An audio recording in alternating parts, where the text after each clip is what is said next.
Hello and welcome to the Ring Ramble podcast. My name is Brad. And I'm V. You may have read the title. Did anything change following the Bash in Berlin? Spoiler alert. Other than Joe Tessitore being a new addition to the commentary on Raw, nothing has changed, at least as far as the main roster goes. No changes. So basically Raw was pretty much another lackluster Raw. Yep. The NXT was good. Yep. And Smackdown was good. Just so basically Raw. the same as last time. Nothing's changed, really. Well, let's just get Raw over with, starting with September 2nd, edition of Monday Night Raw. The show, begins introducing Joe Tessitore as the newest member of the commentary team. Overall, I think he did a good job, but, we'll get into it a little bit later. So, Rhea Ripley was first to come out. Rhea shares that she and Damian brutalized Dominic and Liv at Bash in Berlin, which wasn't really true. That's not really true, Not true at all. But they are not done with the Judgment Day. She mentions that she pinned Liv during that match, and because Liv is the women's world champion, Rhea wants what has always been hers back, which is the championship. Asking for Liv to come out, Dominic shows up instead. Dom was being booed as per usual, not allowed to talk, and Rhea orders him to get Liv. Dom replied to Rhea that Liv ain't showing up because she's still in recovery from the Bash in Berlin. Dom claims that Priest and Rhea took advantage of them for being jet-lagged and tired from their travels and other things before the match. That was so funny. It was. Dominic says Liv accepts Rhea's challenge for the Women's World Championship and that she's also not afraid of Rhea. Rhea replies with just randomly saying, "Cállate, estúpido," randomly, I guess. Yeah. If Liv is so courageous, Rhea says that she will face her at any time and any place. Liv tried to jump Rhea to no avail. Rhea was distracted with Dominic. Liv pushes Rhea, getting Rhea's leg caught in the ropes, and Liv kicked her leg a whole bunch and ran away with Dom when Damian went after them.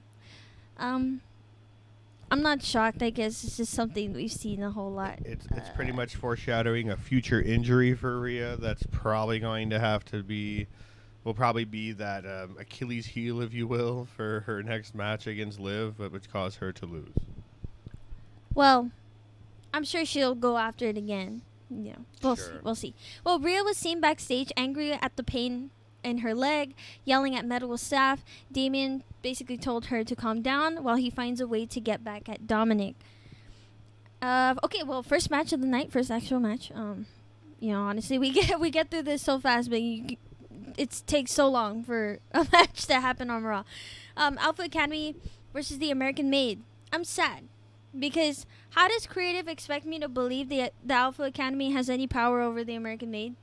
Let's be honest. They actually were able to, hold them down, which does not make any sense to me.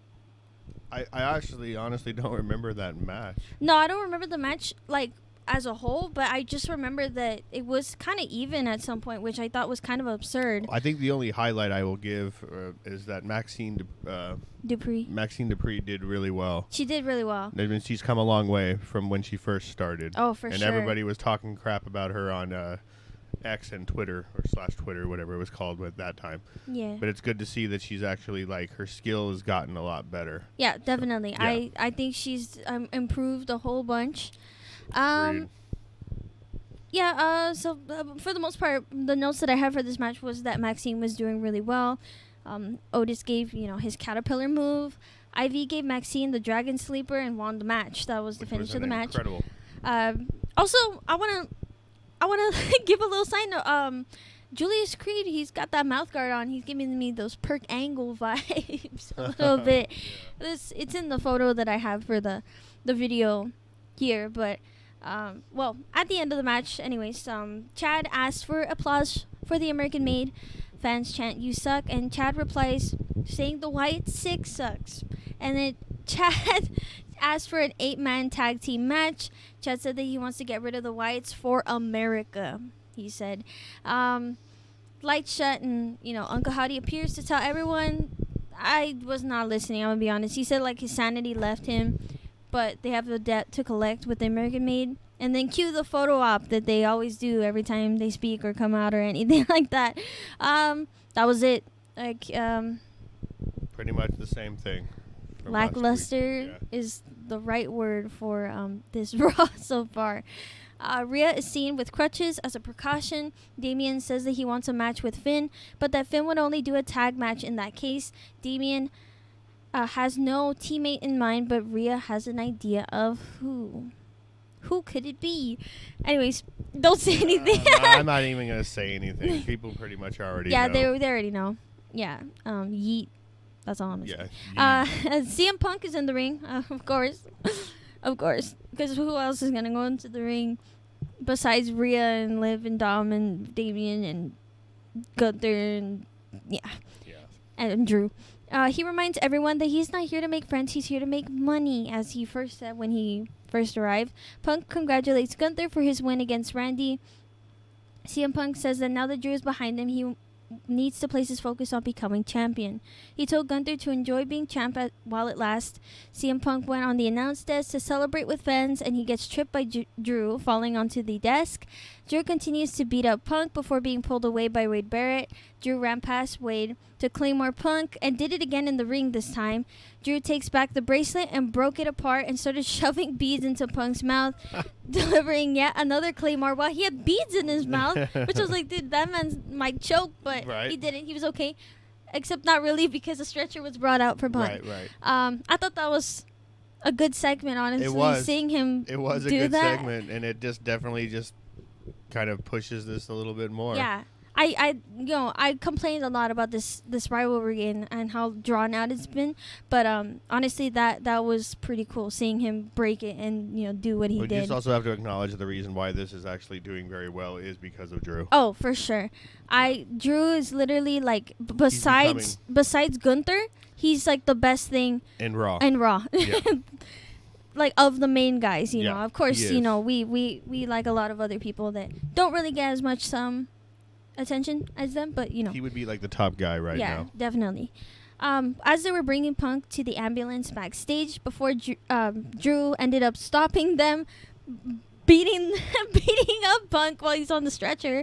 Punk starts bleeding from his mouth, and Drew goes for Punk's eyes before being pulled away. Started sticking his fingers in Punk's eyes. So, speaking of people that we like that don't really get a lot of attention, the number one contender match for the Fatal 4-Way for the Intercontinental title, Ilya Dragunov versus Dragon Lee versus Dominic Mysterio. These are all people that you like, and these are all great people. Some notes that I have here is a double suplex by Dragunov, which is pretty interesting. Dragunov also gave Dragon Lee a power bomb plus an H-bomb before being stopped by a frog splash from Dominic Mysterio during a pinfall. Ilya catches the 619 by Dominic Mysterio. Dragon Lee was splashed on the top rope by Carlito. Oh, yeah, okay. So, Dragon Lee was planning on doing a splash on the top rope, but was stopped by Carlito, leading to Damian Priest to come in to stop him, and also chasing after Dom. Ilya and Dragon Lee were left in the ring. There was a little tiny botch by Lee following a counter to the Constantine special. It was a little messy. But he delivered a powerbomb, which kind of saved it a bit. Right. And, dude, only like a minute after Dom leaves, it was already This Is Awesome chance for the two. Pretty much. Which makes sense. It makes sense. We know this because they're great wrestlers. Right. Dragon Lee and Ilya Dragunov, yeah. Nasty stomp by Lee onto Ilya's face. The contact was crazy. All right. Here it comes. Ilya gives the Torpedo Moscow to Dragon Lee and wins. This was the only flaw, I would say, by Joe Tessitore. He called the Torpedo Moscow a shoulder.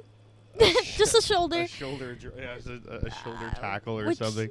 Which is didn't even give it the proper name that it needed to have. It killed the finish. It did, and I was actually looking online about that, and a lot of people agreed with that. A lot of people were like, dude, he completely butchered that entire move and the dominance of that move and just undersold it to just being a shoulder tackle. Yeah, that was lame. And I said, very lame. Like what we were hinting at in the beginning, he did a good job. It's just that one thing was a pretty bad mistake. Yeah, it was. It wasn't a good one. A very big mistake, yeah, honestly. But yeah, Dragon Lee ends up showing respect to Ilya. I'm so glad that Ilya won this match. Me too. I honestly thought Dominic was going to cheat his way and most likely win that one. But, I would say the right man won. I mean, Dragon Lee's great himself, too. But I think Ilya deserves it more. I feel like he, for the eventual, rivalry with Gunther, he's gonna have to get to the point where he does hold an IC title before he gets to Gunther. I feel like, but we'll see. So him getting to that next round, it's going to be that's him. So it'd be him, Pete Dunne, and Jey Uso and Braun Strowman eventually, but I spoiled it. But whatever. But that's all right. So I'm kind of looking forward to seeing Pete Dunne and Ilya Dragunov wrestle that day. Oh yeah. Sorry, Jey Uso fans. I mean, he's good, but he's not on the level of Pete Dunne and Ilya. Something will happen. Yeah, to stop Jey Uso from winning. That's my theory. Yeah, we're gonna get to that. Okay. But speaking of Braun Strowman, Adam Pearce was being interviewed about Bronson Reed being out of action for the Triple Threat #1 contender match, because of COVID. Damn you, COVID. And Braun Strowman is taped up asking for the match, and Adam allows him as long as medical said it was okay, and they said it was okay, so he's gonna be filling in. Next match was Damage Control, Io Sky versus Kairi Sane versus the Unholy Union, Alba Fire and Isla Dawn.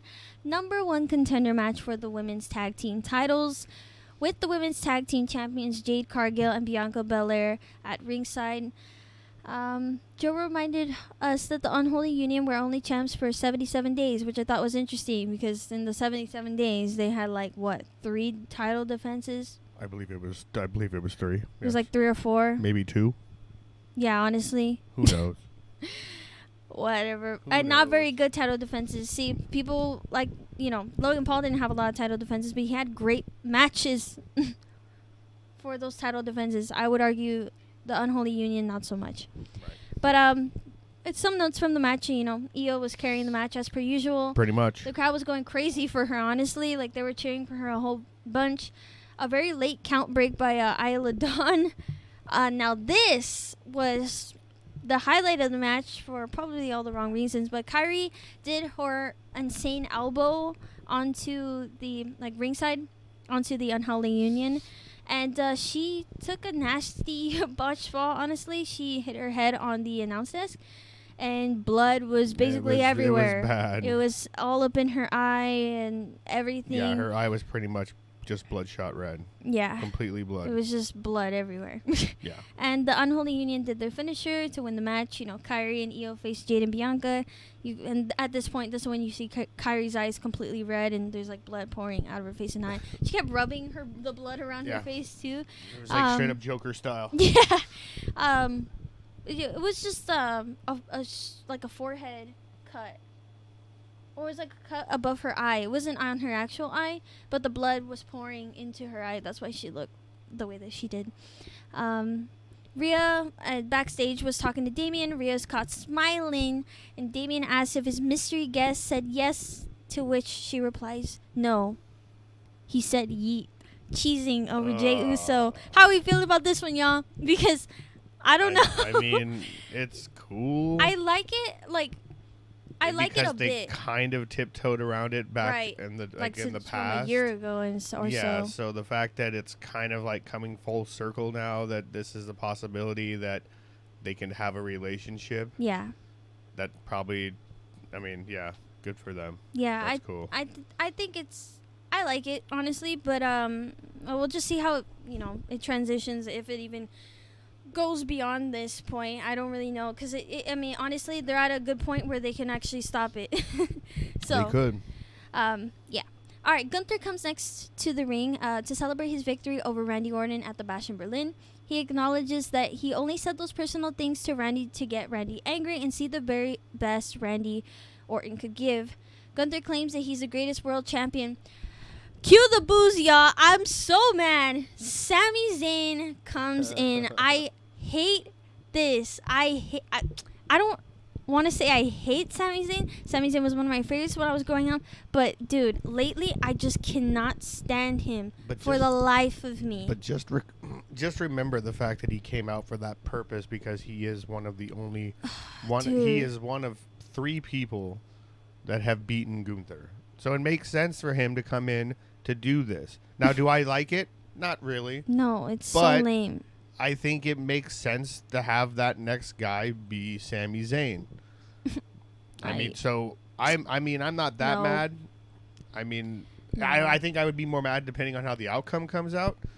Well, yeah, if Sammy for wins, sure. that's But gonna I be mean, lame. it's definitely something that it doesn't surprise me that this happened. Like, I won't be surprised for the sake of, like, he may be retiring soon or something like that. But I just, even then, I still, it's just so boring. I mean, his run as Intercontinental Champion was boring to me. It was boring. He did the same promo for every single person he went against.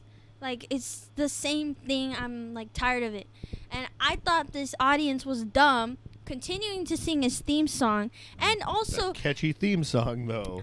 also giving the what chant while Gunther was that's speaking. always been stupid, though. We need to stop that. Stone Cold doesn't even like that. Yeah, exactly. Stop the what chant, please. Stop the what chant. It's not cool anymore. Sammy tells Gunther that he's been thinking about the reign that he had as IC champion. The true greats who owned the IC titles, like legends like Macho Man, Bret Hart, Shawn Michaels, all of which were workhorses who used that title as a stepping stone to get to the next championship, which he acknowledges is exactly what Gunther did.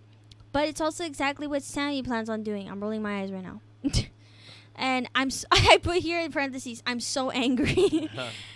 Gunther replies that Sammy didn't step up as IC champ, he stepped down. Agreed. People give the what chance to Gunther, as I said before, and Gunther acknowledges that Sammy picks himself back up after a loss. Gunther thinks that Sammy is impressive to challenge him again, but the answer is no. Sammy stops Gunther before he leaves to tell Gunther that he never backs down from a fight, and he thinks that Gunther is scared that Sammy could beat him, closing that segment. I hope to God that doesn't happen. I'm not even religious, but I hope to something that doesn't happen. Jey Uso is being interviewed backstage about his history with Damian Priest and how that would affect his chances against Braun Breaker. Or, well, having this match will affect his chances against Braun. Braun shows up to tell Jey that he's not going to be the one to beat him. This concerned me. Wait, oh, okay, yeah. This concerned me a lot, actually. Jey, so Braun says to Jey that he's not going to be the one to beat him and not be the first in his family to be a member of Braun's family. Braun asks Jey to quit the tournament and go with Dom's sloppy seconds in Rhea. Quote, that's exactly what he said. And Jey tells him thanks for the advice, but he will beat Braun's ass to get the IC title. So this worried you because you think that he didn't have much of a chance, but now... I think it pretty much foreshadows the fact that Jey Uso is going to win the number one contender. Well, I'm pretty sure that it is going to be him. Although I have my theory, but well, I mean, there's some we'll things get to that could occur, but I mean, that just they kind of just painted that picture there. Mm-hmm. Well, next, number one contender match for the Fatal 4-Way for the Intercontinental title. This is the final, final person to join the Fatal 4-Way. Braun Strowman versus Sheamus versus Ludwig Kaiser. As I spoiled, Braun Strowman basically won. Honestly, this match was kind of whatever. Kaiser got hit with the chair that Braun threw at him. Sheamus hit the brogue kick on Kaiser, but before the 3 count, Pete Dunne grabbed and beat up Sheamus. That's when Braun gave the power slam to Ludwig and won the match. So the Fatal 4-Way consists of Jey Uso, Pete Dunne, Dragunov, and Braun Strowman. It's all about Pete Dunne and Ilya Dragunov in that one. Yeah, honestly, again, that those two guys are they're gonna carry that match. That's the one I'm looking forward to. Okay, yeah, Damian Priest. Oh, well, yeah. Damian Priest tells Jey that he appreciates the help, but they have a past that they can't ignore. Jey tells him it's okay and he doesn't mind doing a favor for Rhea, which is great. Figured as much. Damian Priest versus Jey Uso versus Finn Balor and JD McDonough. This is the final match of the night. I don't like this. Finn Balor's my guy, and Finn running away from Damian Priest a lot is annoying and makes no sense. It's starting to get old. I don't understand why he never ran from anybody. Damian doing his typical babyface stuff. It's just doesn't work. It shouldn't be getting this old this fast. If it really worked, it wouldn't be that way. Liv Morgan ruined Jay's opportunity to splash. Finn gives the wombo combo of the sling blade, kick in the corner, and coup de grace, followed by a moonsault by JD. Rhea came out on a crutch, with Liv laughing at her condition. Rhea actually didn't need the crutch, and chased Liv out with what? Yet she was still limping. She was chasing Liv with the crutch limping, and Liv didn't get hit whatsoever. Damien is left with Finn in the ring, and Damien gives the Razor's Edge to JD, and then Jay gives the Uso Splash to win the match, which I thought was a cool combo because it made a lot of sense. So I thought that was pretty interesting. It was kind of how I felt with when Cody and Jay were a team. Like, they already had a combo finisher. Right. They had a tag team a move. lot of the times too, you can notice that there's tag teams that, they get made up of single guys, and they don't really have a combination like that. That's true. It's really not that common. So I thought that was really cool that they had one already. And during the end of the match, Jey Uso's theme plays, and Rhea's yeeting, and so is Damien, and it was just kind of like it looked off. It did. Yeah. All right. Matches not mentioned. Shayna Baszler versus Zelina Vega. After the match, the Pure Fusion Collective attacked Zelina, and Lyra Valkyria attempted to save her, but was beaten up as well. No one came out after that. That was it. That was the only match that we did not see, actually. Next week's card includes Bianca Belair and Jade Cargill versus Alba Fire and Isla Dawn for the Women's Tag Team Championships. Yet again. Oh. Jey Uso versus Pete Dunne versus Ilya Dragunov versus Braun Strowman. Fatal 4-way, number 1 contender for Braun Breaker's Intercontinental Championship. Now, here's where my theory comes in, okay?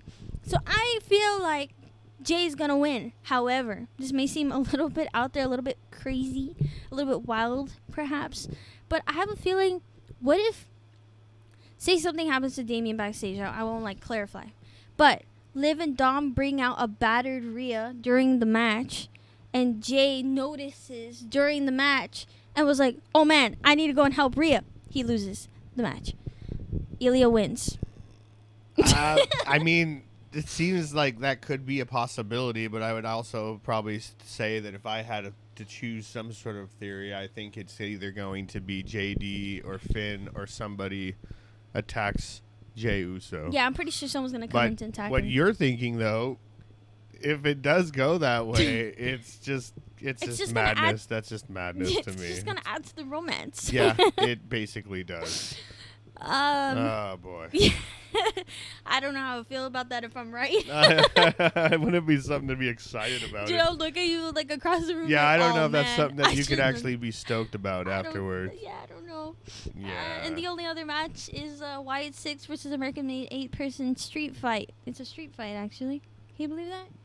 It's a street fight. Okay. I don't feel like that matches the Wyatt 6. It doesn't match the Wyatt 6, No. but okay. Cool. All right. Moving on to Yeah, the best, typically the best show of the week. What we consider the best match on Raw would have to be the Oh, Ilya we're talking about- Dragon Lee, that one. Dominic Mysterio. The worst? The I would say worst? probably the Alpha Academy one. It was just whatever. Yeah, I guess so. It's not bad. It's just whatever, Okay. That's what I'm like. Yeah. Yeah. All right, NXT September 3rd edition. Let's go. Trick Williams came out to tell everyone that he's only here to finish what Pete Dunne has started. Ethan Page then comes out. The fans sing, Ethan sucks. Oh, yeah. Believe in Joe. Ethan, put on some clothes. Yeah. Yes. Ethan kept speaking throughout all that. I kind of wish he would have stopped and been like, "Arr," or something like that. But Trick told him, put on some clothes and shut up. Basically entertaining the Right. fans. Trick said that the NXT title is his title. Ethan says that he's the one who will be defending it October 1st, which they keep mentioning October 1st because they're going to debut on the CW channel. That's basically why they keep talking about that. Cool. I'm just letting you know. All right. Because it's going to be mentioned a lot. Okay. And he would be surprised if Trick made it to October anyways. Pete Dunne attacks Trick from behind. So, we'll see. Backstage, Hank and Tank are hyped for the tag team contender match. Gallus interrupt them, and they basically just start bickering and then being pushed away by the refs. That's basically all that happened there.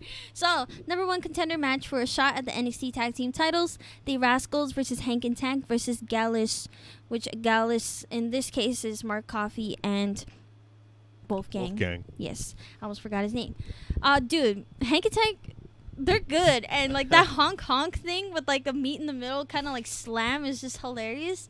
Honestly, I think they're really funny and great, and they're good at They definitely came a long way since we saw them at the Monday Night Raw. Monday Night Raw, the main event. So that's usually they were the dark matches. The dark before. match, yeah.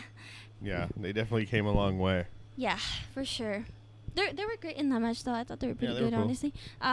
Yeah. So there was also a cartwheel by Tank. That's just crazy. Trey Miguel, though, my God, he is great. I mean, both him and Zach are amazing. The Rascals are. I wrote here, though, Trey Miguel is bouncy, forget Javon. But then it just so happened that Javon showed up and stopped Joe Coffey from interfering in the match. The Good Brothers, or the OC, stopped Hank and Tank, which I'm assuming they had a rivalry, but we didn't really see it. Which left the Rascals to complete, what the heck said a metro?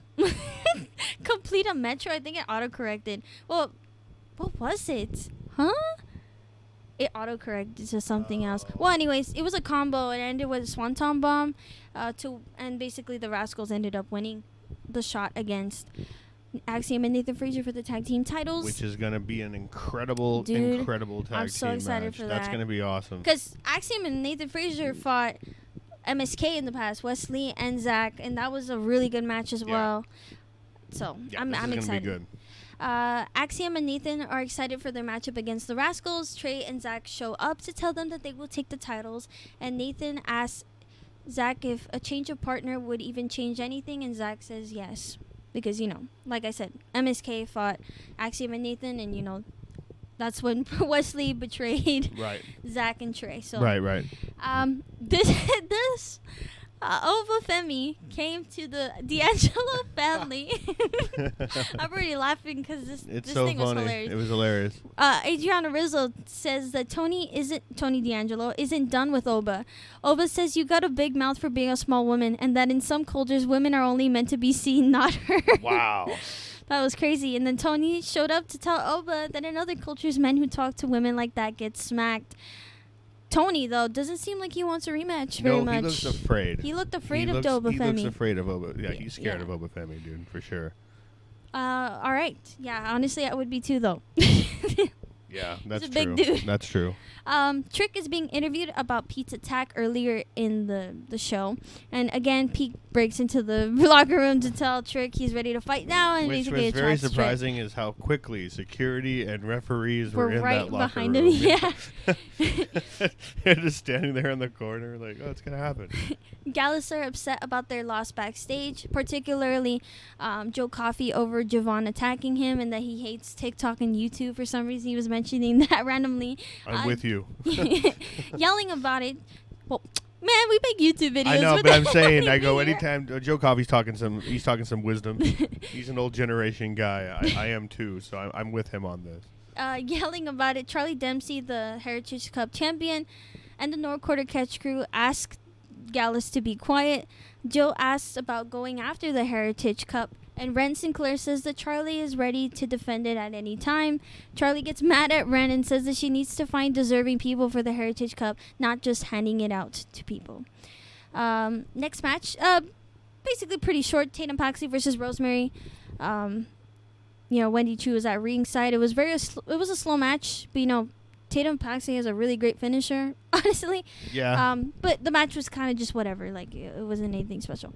Well, after the match, when Tatum Paxley won, Wendy attacked Tatum, attempting the sleeper. Rosemary ended up spearing Tatum, to which Lyra Valkyria shows up to save Tatum, and they both hug. Shocking. It was kind of shocking. Very but shocking. Honestly, part of me was like, keep her there, because they haven't really given her anything good in the main roster. And I feel like she's a good wrestler where she does need, a little, she needs something else. And if going back to NXT is what it takes, then I'm totally okay with that. Pete Dunne says he's going to teach Trick that actions have consequences. Trick returns to attack Pete. Yeah, another and they end up fight breaks out backstage. And they end up going to General Manager Ava's, office thing, and Ava had enough and yelled that both men should settle this in the ring as soon as possible. Ethan Page snarkily remarks that everything is falling apart with Ava as general manager, which I thought was pretty funny. It was funny. Because, she's whatever. I mean, she's not, terrible. She's kind of No, I mean, it's... she's definitely improved. I didn't have a good impression of her as a wrestler, she's not very great. No, she's definitely better. She's definitely doing better than what she was before. Yeah, she's better as GM. For sure. So, yeah, Pete Dunne and Trick Williams, or Pete Dunne versus Trick Williams. The crowd chants, whoop that Trick, a whole bunch. Paige was watching backstage. Ethan Page was watching backstage. Dunne did his, finger stuff, typically. He's hitting Trick pretty hard, honestly. Like, they were, the angles were pretty close in this match, and you can really hear, like, the smacks and see it, like, pretty nasty.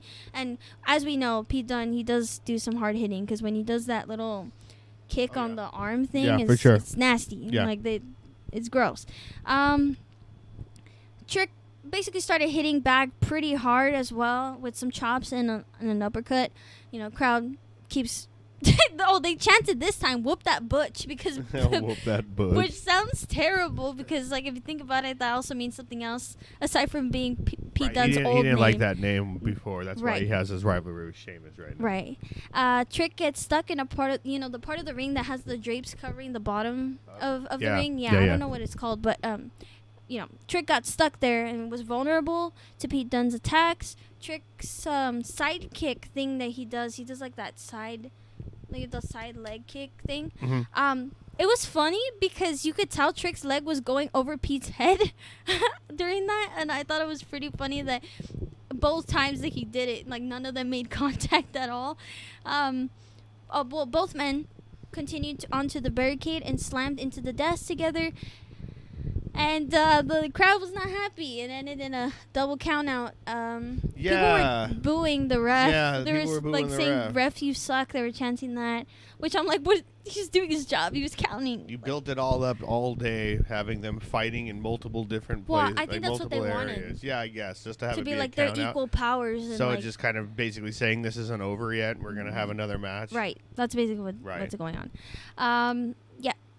Both men continue attacking each other after the bell was called. And, all right, Ridge Holland spoke about why he betrayed Chase U in a vignette kind of video thing.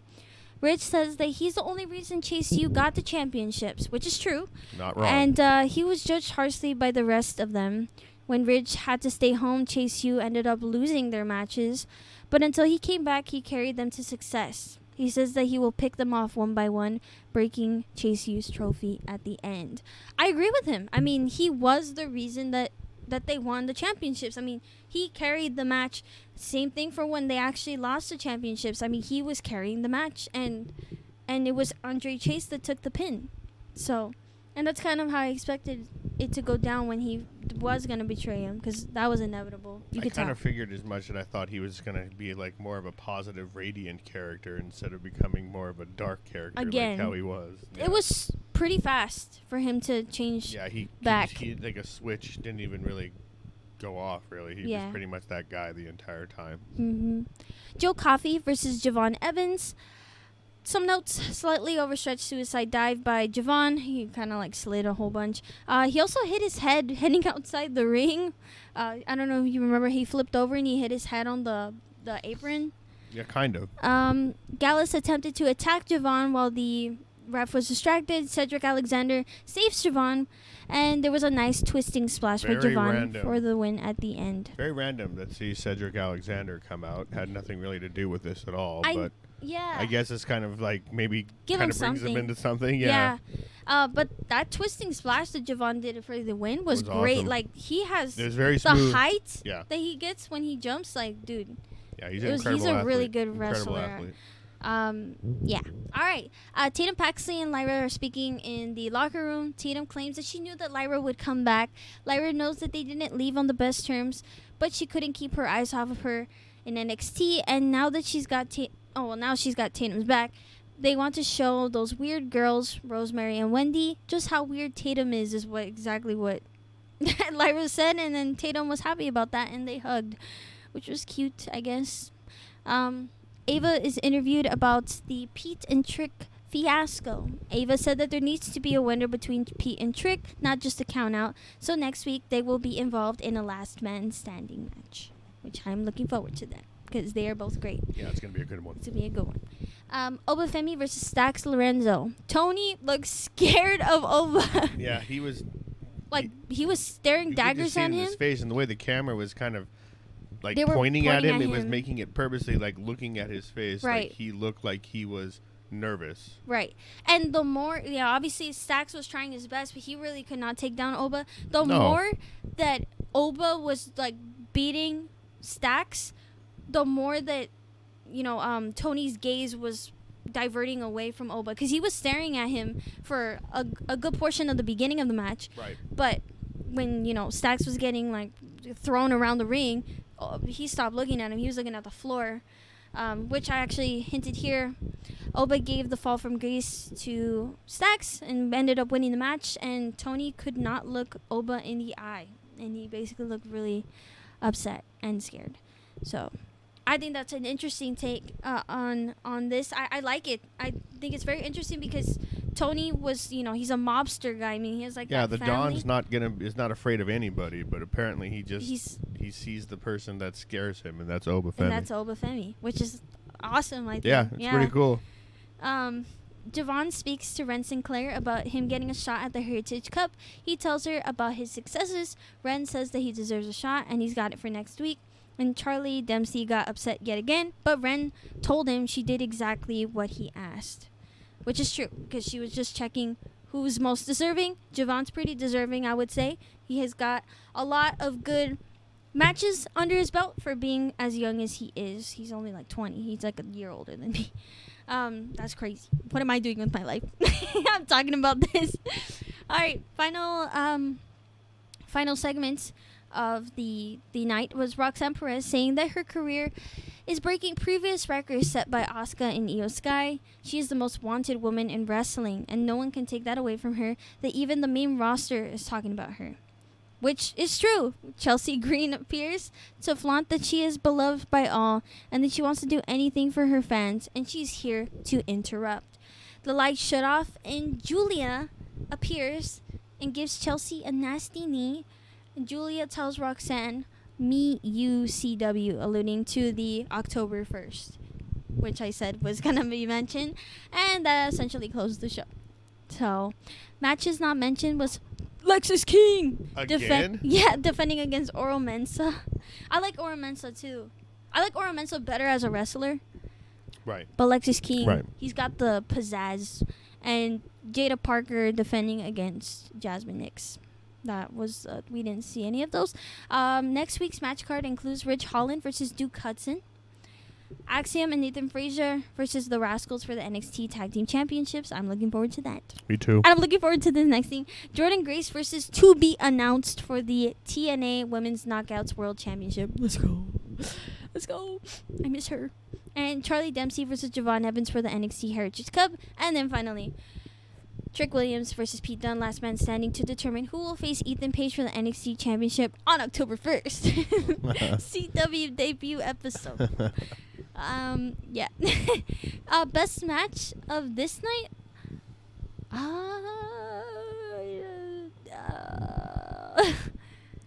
I could tell you the worst. I mean, it's not like it was bad. It was just boring. Tatum Paxi versus Rosemary. I guess probably the Trick Williams Pete Dunne, I guess, would be. Honestly, the Joe Coffey Javon was good, and so was sure. the contender match for the tag team. Oh, yeah. I would say that one, the contender yeah, match. yeah, That was good. Yeah. All right, SmackDown September 6th edition. Cody Rhodes starts off the show. He welcomes Michael Cole back to SmackDown. Cody says any moment he will likely be interrupted, but he wants to extend a invitation to the Bloodline, which Solo's music hits with the rest of the Bloodline coming with him. Solo says he wants a rematch because Roman was the only reason why he lost at SummerSlam. Cody says he deserves a chance to go for the undisputed title. Solo looks happy before Cody says, "I wasn't talking to you. I was talking to Jacob Fatu." And Solo looks pretty angry at Jacob Fatu, and Fatu says, "I love you, Solo." He always says that really loud. Yeah. And then steps down. And Solo believes Cody only wants to get Jacob to betray the Bloodline by, doing that. And Solo says that they shouldn't have to wait to fight. The Bloodline surround Cody. And get this, I was surprised. Street Profits and my boys, DIY, come in to assist Cody. Nick Aldis comes out to stop all the men from, And they listened. And they listen, yeah, to tell them that they can hash it out in the main event, 8-man tag match. Nick says the bloodline is getting old, and he thinks what is best for business is that next week Solo versus Cody for the Undisputed Championship will be in a steel cage match, which is going to be epic. We love you, cool. Nick Aldis. Yeah, good job, Nick. God, good job. Adam's the worst. Adam's the worst. All right. In a little segment, Pretty Deadly and Tiffany are all together. Nia interrupts Pretty Deadly. Nia told Tiffany that the whole locker room thinks Tiffany was going to betray Nia and cash in last week. Tiffany says only Chelsea has been making those rumors. Tiffany says you should trust me, and Nia says she does and will help Tiffany during her match today, as Tiffany did last week. Bayley versus Tiffany Stratton. Weird move by Bayley on the ropes, all to basically fluff up and mess Tiffany's hair for some reason. I don't know how that was supposed to affect her. Okay. Nasty missile drop by Tiffany on the apron. Bayley did an elbow drop to Tiffany, and Tiffany actually barely kicks out of that one. Nia Jax came to distract Bayley. Tiffany gave Bayley the Alabama slam, but Bayley kicks out. Bayley gave the just so many B words. Bayley to belly. Bayley to, but she has a certain name. It was Bayley to belly or belly to Bayley or whatever. Bayley to belly. She didn't go for the pin, though, after she did that. Instead, she suicide dives Nia. Nia distracts the ref when Tiffany rolled up Bayley, costing Tiffany the match. Bayley gave the roast pant finisher and wins, which is pretty interesting. It's just fueling the fire of, that Tiffany rivalry. And Nia are going to betray each other somehow. Yeah, pretty much. Yeah, which I'm pretty excited for. I hope they pull it off well, though, Agreed. Kevin Owens is backstage, interrupted by Grayson and Austin. Austin said Kevin clearly didn't deserve that match, as he said previously with Cody. And he said he didn't even help Cody when Cody was surrounded by the bloodline earlier in the show. Kevin called them idiots, and Kevin suggested that Grayson and Austin fight in a triple threat against him. Grayson said he and Austin team up on Kevin, and Austin agrees. Vignette kind of thingy of Legado del Fantasma. Basically just Santos belittling Angel and Berto for not winning or getting any title opportunities. And, Elektra Lopez basically said that everything's going to fall into place for them. And then Santos agrees and they all cheers. That's essentially what they were doing. Now, this makes me so sad. Giovanni Vinci, we've been talking about this guy. He's been featured a lot in his vignettes, that he was going to be returning. He's making his debut return. Got kissed by a lady, which I'm assuming is his wife, before getting into the ring. He's going to be fighting. Been verified. We don't know that, but yeah. I searched it up. It looked kind of like her, I guess, well, but I don't know. I don't know. Giovanni Vinci versus Apollo Crews squash match. I'm kind of sad. Vinci lost in his debut match, and I got this update that about the loss being so short. The reason why was that a few key figures within creative actually hated the direction of Giovanni Vinci's angle and wanted to squash the match. Isn't that crazy? For his debut. It's kind of whack to have a build-up for something that you guys all kind of agreed on, and then at the last minute you guys were like, no. Yeah. And then have them lose. And then now it's going to be, what, a few months till you guys decide some other angle? I don't know. I think that's I thought that was bad. Yeah, we were pretty mad about it when it happened. It's not good to do that. If you're going to, when back in the day when someone had vignettes and everything, when you had those and it was like somebody that was coming, they always won. Usually, unless they were like a gimmick thing, then it was it was funny when they lost. But this is, I don't know. Yeah. Hopefully he can recover. I think his character could at least recover. Yeah, I hope so too. Yeah. Dude, it's so hot, man. It's like 100 and what was it? A peak to 110 over here in it's LA? terrible. Oh man, it's bad. All right, Chelsea Green is speaking to Nick Aldis. Michin shows up, and Chelsea calls Michin trash, and Michin threatens to beat Chelsea up. Nick likes that idea and schedules them a match tonight. Dude, round of applause for Chelsea Green, dude. She is so good at promo work. She is. She does a really good job. Little, like little silly kind of comebacks for people. I just think she's very good at what she does. Yeah, she's very good. All right, Kevin Owens versus Austin Theory versus Grayson Waller, triple threat. Obviously, Kevin was rolling the two on his own because he's a Canadian in Canada. Canada. Right. In Canada. Right. Finally, Austin and Grayson get the chance to beat up Kevin, but basically not for long. Kevin got, a rolling senton on Theory and a brainbuster-esque superplex on Waller. Amazing stunner sold by Austin at the end there. Kevin ends up winning, but Theory and Waller jump Kevin. No one comes in for a save. Yeah, that Austin Theory sell on that stunner was Beautiful. Incredible. And the fact that he landed and his leg flipped backwards and it was like, and Kevin Owens just had to reach his arm over to pin him. Yep. It was awesome. It was really Way great. to I mean, go. he's definitely somebody that people talk about in terms of who's good at selling. Yeah, he I is know. definitely. Yeah. All right. LA Knight comes to talk to the crowd. He basically is saying that no one will take the United States Championship from him. Carmelo Hayes comes out to say that LA Knight bragging about 2 title defenses is nothing compared to what Carmelo has been doing against Andrade. He believes that I know, right? I was like, You win 2 matches out of 4. Well, and the funny thing is, what I like that LA Knight said was like, my predecessor Logan Paul only had like 4, Right. which is like already half of what Logan has done in Right. all that time he's Right. been champ. So he, Oh, okay. Carmelo believes that because he has beat Andrade twice, that makes him next against LA Knights. Andrade comes in to interrupt and tell Carmelo that he gets that Melo beat him twice, but he too beat Carmelo twice. LA Knights said that they can fight about who's next for his title. Andrade said that the United States Championship was his. LA Knight ends up attacking Andrade with the BFT. Carmelo calls Andrade stupid while he's unconscious, and Carmelo gets the BFT as well. Calls him stupid. Yeah, he's like, you're stupid and all this stuff, and then he turns around and gets BFT. Some childish banter. Yeah. Hilarious. I like this, though, because I do like them, too. I mean, I'm a little disappointed that now it's going to be a fifth Andrade versus Carmelo next week. I'm just wondering who's going to hooray. have the better match against LA Knight, though, between the two. I think I'm going to go with Andrade for sure. But Carmelo's great. I yeah, mean, he that's is. not I'm to say that not he's underselling. not I'm not underselling.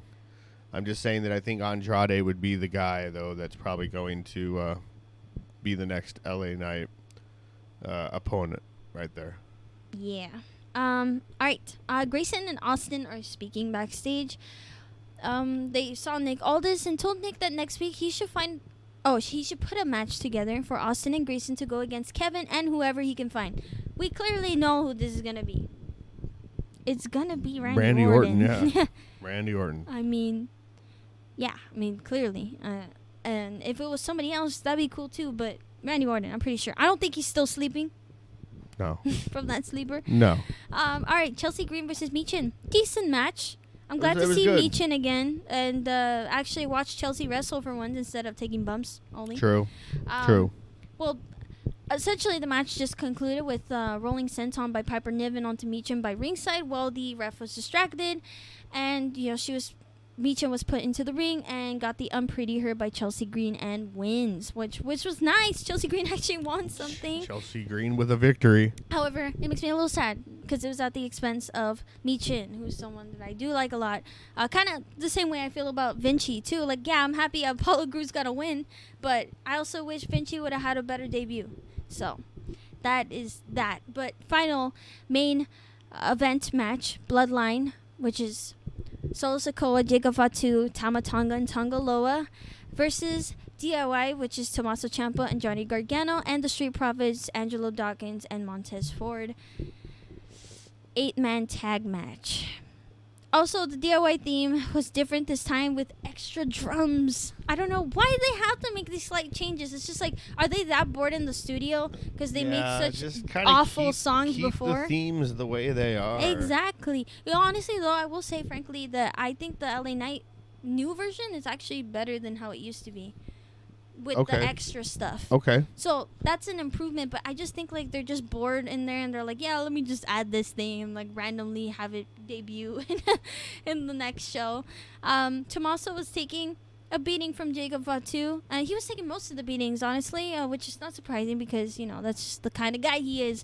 He got slammed into the announce desk, but there was a beautiful sequence by Johnny Gargano and Angelo Dawkins. He got straight up thrown into the chair. Yeah. Kind of bumped a little awkwardly. Yeah, it was an awkward fall. Yeah. But you remember the sequence that Gargano and Angelo Dawkins did? It was pretty beautiful. It was nice. It was a nice combination. It was a nice sequence between the two guys. Yeah, like they were like collaborating pretty good, doing some moves together. For like sure. Gargano's short. He's small compared to Angelo for sure. Angelo was helping him like get a kick up and all this other stuff. I thought was pretty cool. Tommaso did a superplex on Tama Tonga onto the rest of the Bloodline and Gargano and the Street Profits, which was very impressive. Very cool.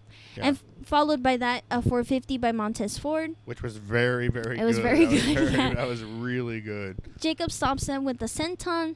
Jacob continues his assault on everyone. He gave Tommaso Ciampa the Samoan drop. He does an amazing Samoan drop. Yeah. And the DDT he did like on Montez he did a Ford. DDT. They look honestly like a neck breaker on Montez. Solo Samoan spike Montez Ford twice, and they basically win the whole match. Jacob places the Ula Fala on Solo, and all the Bloodline members hold their ones in the air. Tonga Loa actually did pretty well. He was barely in that match. I know, but he wasn't like. It wasn't awful, like in the indies. It wasn't awful. I mean, he did some. Maybe he's getting better. Maybe. That's what I'm saying. Maybe he took it to heart. Yeah. With all the people getting mad. From this night, this was the best match. For sure. That was the best match. Worst match was the Giovanni Vinci one. I mean, what was that? Yeah, that was that was unfortunate. Sorry there, buddy, but like maybe next time they rebrand you and somebody. I love his rebrand though. I know, I did too, but like you can't really recover from that.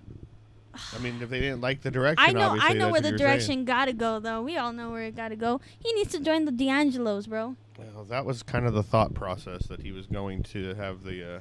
I wish that was going to be the case, but maybe not now. Well, the card for next week's SmackDown is going to be the steel cage match for the undisputed WWE Championship between Cody Rhodes and Solo Sikoa. Mm-hmm. Kevin Owens and a mystery partner versus Austin Theory and Grayson Waller. So basically, Kevin Owens and Randy Orton. I'm pretty sure it's going to be Randy Orton, but I'd like to be surprised that it's not Randy Orton, but I'm pretty sure it's going to be Randy Orton. And, hooray! Andrade versus Carmelo Hayes, Part 5. So this is the final match. Yes, then. They are tied at a 2-2. So someone's got to win. Which, dude, you want to be some BS? Somehow they tie. Oh, that would be something. And then make it a pay-per-view, man. End it there. You know what? They should have actually had a pay-per-view already. Oh, like in Bash in Berlin? That would have been something, sick. Man, because like the matches they're doing are freaking like good matches for SmackDown. I know. Just imagine what they would do on an actual prime event. And they, those first two, we're not counting. We forget about the third one, okay? We forget about the third. Yeah, the third one didn't really count. But all the other ones, 1, 2, and 4, were great matches, and they were pay-per-view quality matches. Agreed. Especially the first two. Totally agree with you. Yeah, especially given that I feel like pay-per-view matches have been crack-a-lacking. They've been lacking. As we know, Bash in Berlin was kind of. Well, that's it for the week. But we're gonna go into our side notes. We have 9, but they're very short. I'm gonna be honest, they're very short. All right, just quickly. Seems like Nikki Bella is in the process of getting a divorce. Following a domestic violence case against her husband, she was recently seen without a ring on her way to co-host Netflix live hot dog eating contest between Kobayashi and Chestnut. Speaking of which, Joey Chestnut actually won and broke his own record with 83 hot. He's beat Kobayashi a couple of times. I know, already. But he broke his own record. Is important. Okay. He ate 83 hot dogs in 10 minutes. Jeez. That's crazy. Yeah, just wanted to say that because Joey Chestnut, let's go. I like the name, Joey Chestnut. I'm a Kobayashi fan personally, but okay. But yeah, that it seems that they are getting a divorce. Sorry for the Joey Chestnut tangent. Took away from the seriousness. All right, speaking of domestic violence, what a morbid transition. Yeah, terrible. Odyssey Jones fired from the WWE due to what seems like pretty serious domestic violence charges. He is not on the alumni page, and there is no mention of him as of recently on the Monday Night Raw shows. This is, dude, he just showed up there, and he was doing such an incredible work. That is very, very. That's disturbing to me.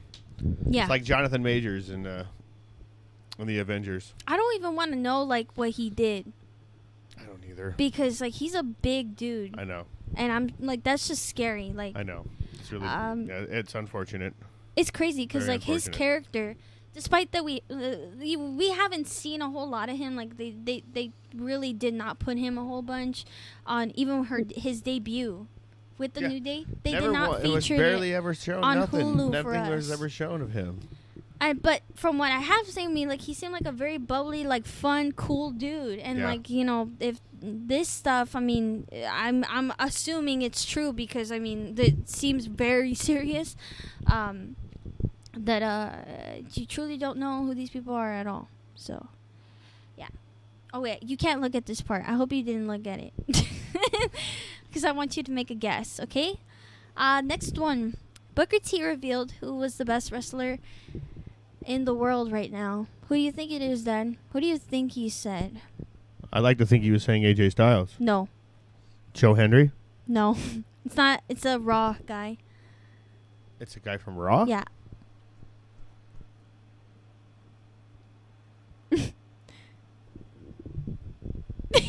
This is hard for you?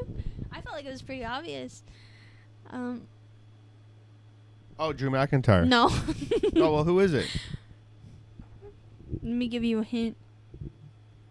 Ring. Oh, okay. So the Gunther. Huh? Well, I mean, I guess, yeah. I mean, that actually makes sense. He said, quote, Gunther, I mean, undeniably probably the best wrestler in the world right now, and that's saying a whole lot, end quote. For sure. I mean, there's a reason why I said that he was my favorite current roster wrestler, because he is amazing. He's a total package on the whole thing. Yep, he's great athlete. at promo. He has a good look. His promo work is cool. He comes across like his character's supposed to be. So yeah, that makes sense. Mm-hmm. That does make sense. Yeah, and you jumped to AJ Styles. I'm just thinking about that man. Well, I mean, it's somewhat true. But well, you know what? I mean, Shawn Michaels said that his favorite wrestlers in the world were Seth Rollins and AJ Styles. So, and that's coming from Shawn Michaels. Yeah. So that makes sense. That's true. I just think not everything's about AJ Styles. Yeah, like, you're I'm right. just. You're right. All right. Hulk Hogan said in an interview with Logan Paul on his Impulsive podcast that Triple H needs to make Logan Paul a world champion this year. This year. That's just a crazy talk of Hogan right there. Yeah, and I have the quote right here. Let me get it. I think it's pretty crazy that he would say that of this year. Like, man, he's not even.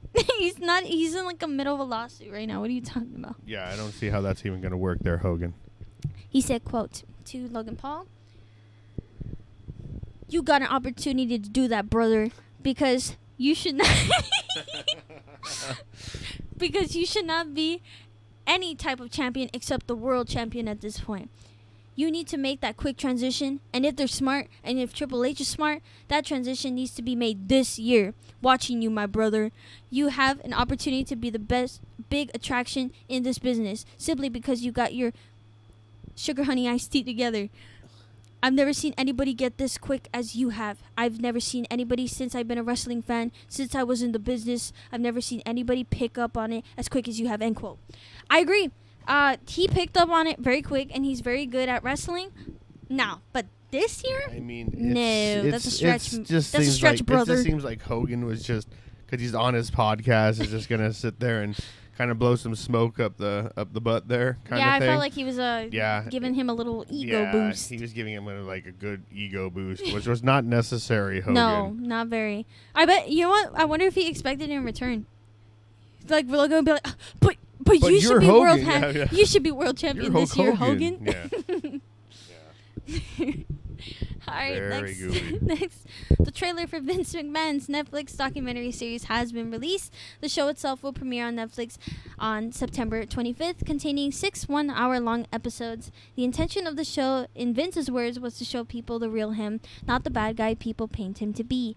Many legends were interviewed in this docuseries, including Vince McMahon himself, John Cena, The Rock, Hulk Hogan, Triple H, Bret Hart, Eric Bischoff, Jimmy Hart, and Bruce Pritchard. Rob Van Dam was revealed to have rejected the opportunity to speak on this docuseries, claiming that he was asked often to appear, but he felt his position within the industry it was not conducive to being a participant in this, which I totally agree with him. Agreed.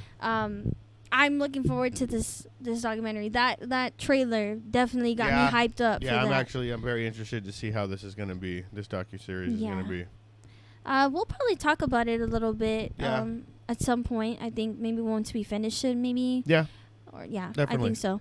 All right, Bret Hart will return on this coming Monday Night Raw, since the show will be taking place in Calgary, Canada. Hooray! That's cool.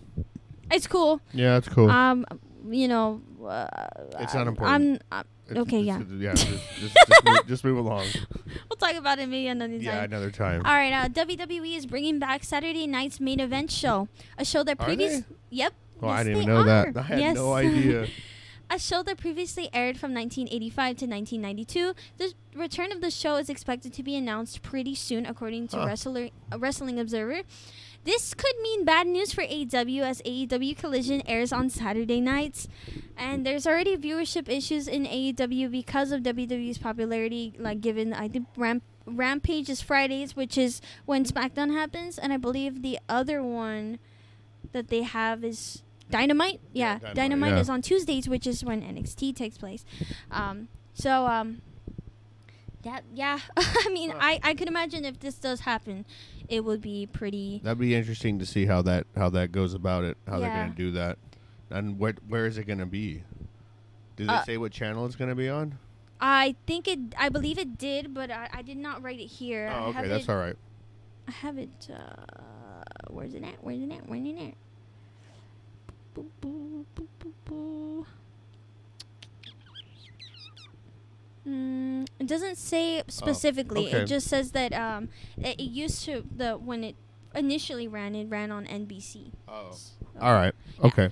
But I'm looking forward to that, which would be kind of cool. But then part of me is like, if it's like a show thing and not like a house show thing, I guess, because typically house shows take place on Saturdays. So I don't know if that's what it's gonna be, like a televised house show or what. I would assume not, but if it is, expect these videos to come out on Sundays now.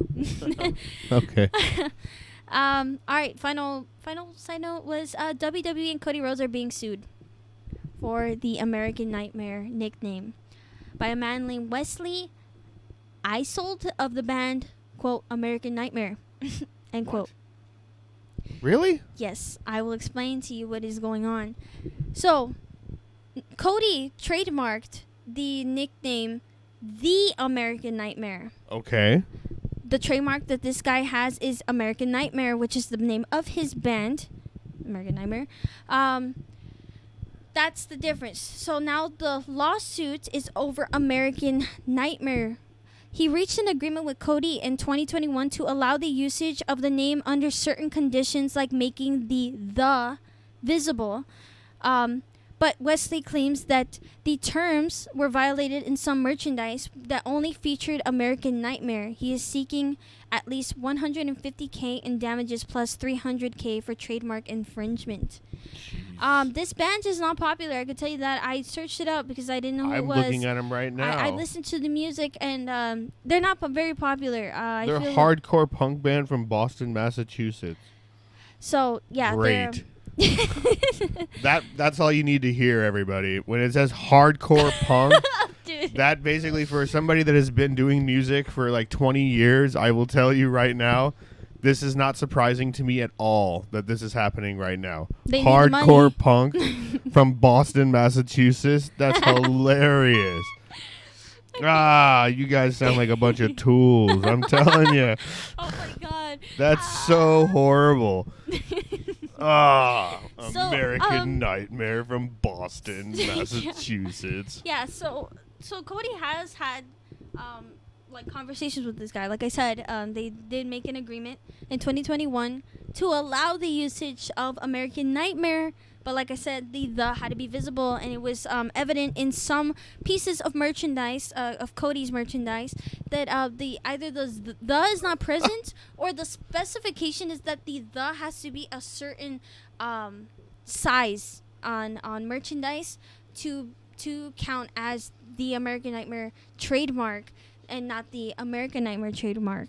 So yeah, They have a song called "Sore Throat Syndrome." Oh my god.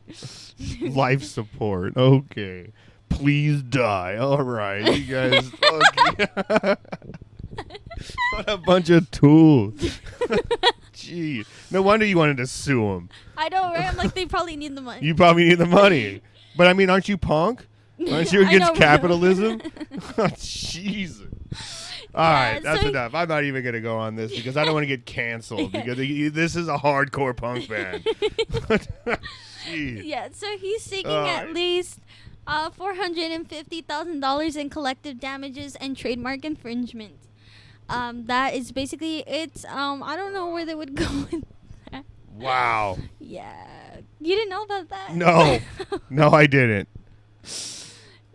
That's I'm going to take every moment I can now in every future podcast to sit here and go off about these guys. It's like, it'd be just like because Cody bit. Rhodes made a name out of that name that you guys tried to do. You know what I'm saying? Yeah, he did. I mean, no, I think I went on Spotify. Look at. I mean, you're probably more mad because when someone types in American Nightmare, Cody Rhodes pops up first, and you're just upset about that. Does that happen? Did you search up American Nightmare band? No. Actually, I just put American Nightmare band. See, like, wait. No, look, see, a Netflix documentary called American Nightmare pops up first. Well.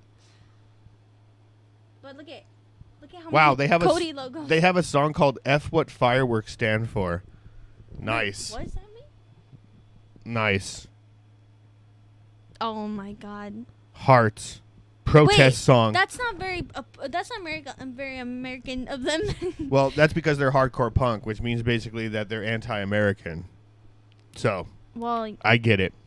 Well, sure. Protest song number 00. Well, they're punk. That means they're anti whatever government they're a part of.